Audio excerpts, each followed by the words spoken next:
The tension in Cleveland has reached a breaking point. The Browns, once full of promise, are now drowning in frustration, and the spotlight is squarely on head coach Kevin Stefanski. Week after week, losses pile up, morale sinks, and patience thins. What was once a season of hope has turned into a battlefield of egos, expectations, and mounting pressure. Reports from within the organization suggest that Stefanski's time could be running out, and fast. According to insiders, his upcoming game against the Dolphins might not just determine his future, it could mark the end of his tenure as the Browns' head coach altogether. At the heart of the storm is Stefanski's unwavering loyalty to Dylan Gabriel, the young quarterback he continues to defend in every press conference. Despite the team's struggles, Stefanski insists Gabriel is a work in progress, urging patience and faith in his long-term development. But patience is wearing thin in Cleveland. The fans, the players, and even the front office are losing confidence. To them, Stefanski's persistence looks less like faith and more like stubbornness. Each loss deepens the divide between the locker room and the coaching staff, and it's becoming increasingly difficult to justify keeping him at the helm.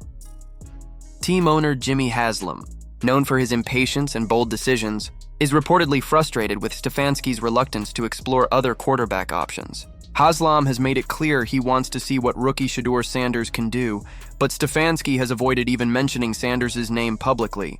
That silence has spoken volumes. What started as a simple coaching preference has evolved into a full-blown organizational crisis. Behind closed doors, tensions are boiling over. Haslam, who pushed for Sanders to be signed, now finds himself questioning whether his head coach is deliberately undermining his decision. The frustration isn't just coming from the top.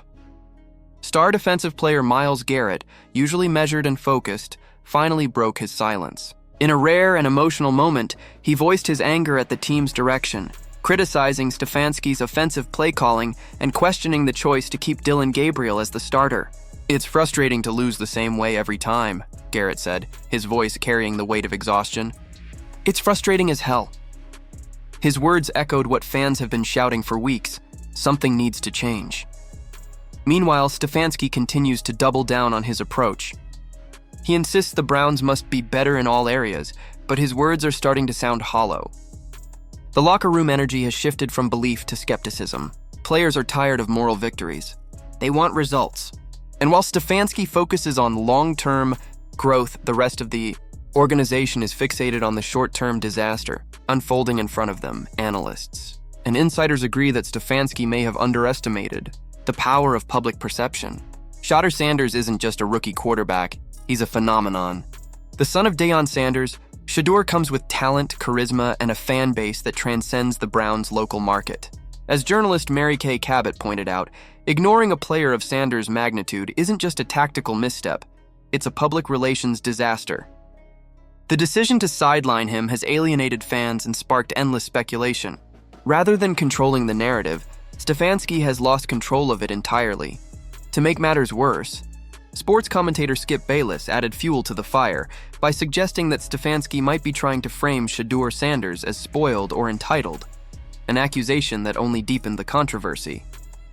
Bayless swiftly dismissed that notion, reminding audiences that Sanders' work ethic and toughness have always spoken louder than his privileged background. "He might have been raised rich," Bayless said, "but he ain't no spoiled kid. He doesn't act like it on the football field. He's a tough kid. He's got that grit in his blood." Those words resonated with fans, many of whom now see Stefanski as out of touch with the spirit of his own team. The Browns' situation has become more than a football problem. It's a leadership crisis. Every loss now feels heavier, every press conference more tense.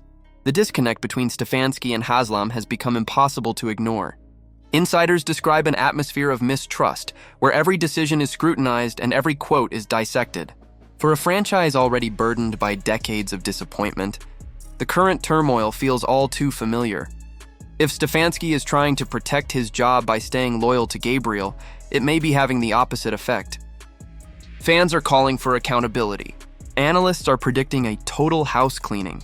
And inside the organization, whispers of change are getting louder by the day. The Browns have become a case study in what happens when stubbornness collides with desperation. Stefanski's refusal to adapt could very well be his undoing. For Jimmy Haslam, the decision looms large.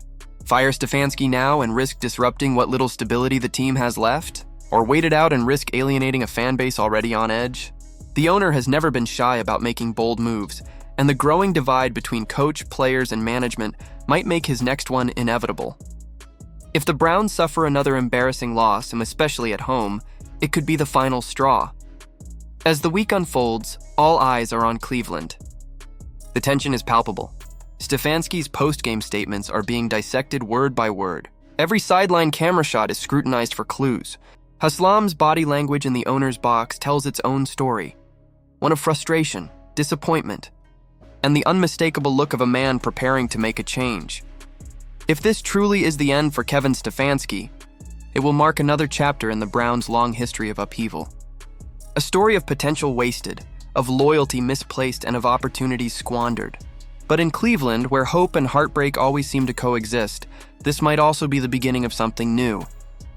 Whether it's Shedeur Sanders taking the field or a new head coach leading the charge, change feels inevitable. And as for Stefanski, the clock is ticking. Every drive, every decision, and every loss adds to the weight of expectation pressing down on him. The next game might not just decide the Browns' season, it might decide his career. So what do you think? Has Kevin Stefanski's refusal to embrace change sealed his fate in Cleveland? Is sticking with Dylan Gabriel a show of faith or a fatal mistake? And do you believe Shedeur Sanders could be the spark that reignites this struggling franchise? Drop your thoughts in the comments and let's discuss. If you enjoyed this breakdown and want to stay updated on all the drama unfolding in the NFL, make sure to like this video, subscribe to the channel, and hit the notification bell so you never miss an update.